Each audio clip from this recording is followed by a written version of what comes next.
दुपारीला माझ्यासोबत आहे सतीश हरेकर आणि मी चांगली जेटी बघतो.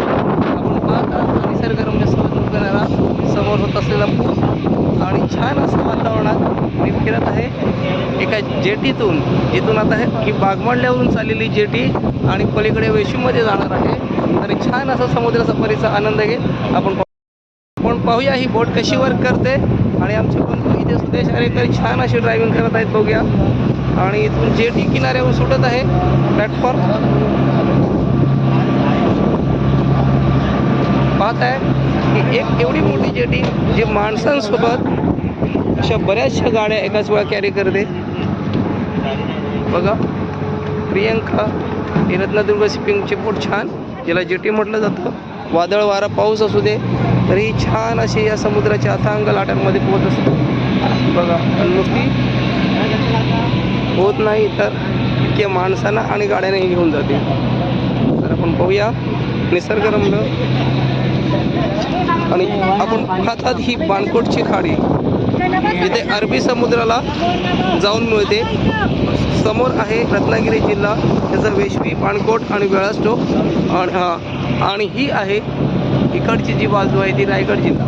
म्हणजे आपण रायगड जिल्ह्याचं हे भाग म्हटलं शेवट चढू. छान असा समुद्र किनारा आपण पाहत आहे. आणि पूर्वेकडे आहे सावित्री नदी, महाडवरून येते महाबळेश्वर महाबळेश्वर. निसर्गरम्य वातावरण पावसाळ्याचे ढग जमलेलं आहे. आणि छान आता मी ह्या बोटीचा सफरिंगचा आनंद घेत आहे. माझ्यासोबत इतर पर्यटकही आहेत, बघूया. आणि चला पुन्हा एकदा रत्नागिरी बाणकोट वेळासला. धन्यवाद.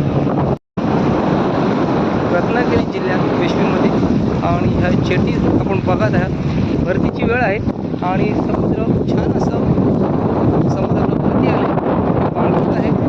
आणि या गाड्या पाहतात रांगा असल्यामुळे जेवणाची वेळ झाली आहे त्यांच्या कर्मचाऱ्यांची. आणि या लाईन असलेल्या गाड्या आणि इथे बाईक आहे, या बाईक आता याच्यामध्ये जाणार आहे. आणि 2च मिनिटात ही जेटी मार्गस्थ होणार आहे. हा समोर ही जी नदी आहे ही महाबळेश्वरवरून महाड मार्गे इथे आपण पाहतात ह्या बाणकोटच्या खाडीमध्ये आलेली आहे. आणि इथून आता इथे अरबी समुद्राला मिळणार आहे. आणि हे जे पूल आहे जिथं बांधकाम चालू आहे, रायगड आणि रत्नागिरी ह्या 2 जिल्ह्यांना जोडणारा हा पूल. हे जो डोंगर दिसतोय तो हरेश्वरचा डोंगर आहे आणि पलीकडे आहे ते वेळास आहे. आणि इथे ह्या पुलामार्फत ते जोडलं जाणार आहे. 2 खाड्या एकमेकांना जोडल्यानंतर जर पूल चालू झालं तर हे जेटीचं काम सगळी वाहतूक त्या पुलावरून होणार आहे. म्हणजे जो सागरी मार्ग आहे मुंबई ते गोवा हायवे त्याचे तो पूल होत आहे बागमंडले दांडे आणि इकडे वेळासला जोडणारा हा पूल. आणि अंतर कमी होणार आहे समुद्रमार्गे. हा निसर्ग किनारा छानपैकी आपण इथे पाहत आहात. बाणकोट किल्ला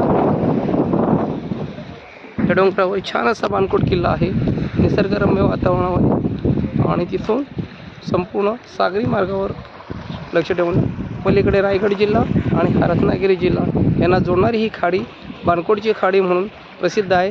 आणि ही पुढे जाऊन सावित्री नदी होते. धन्यवाद.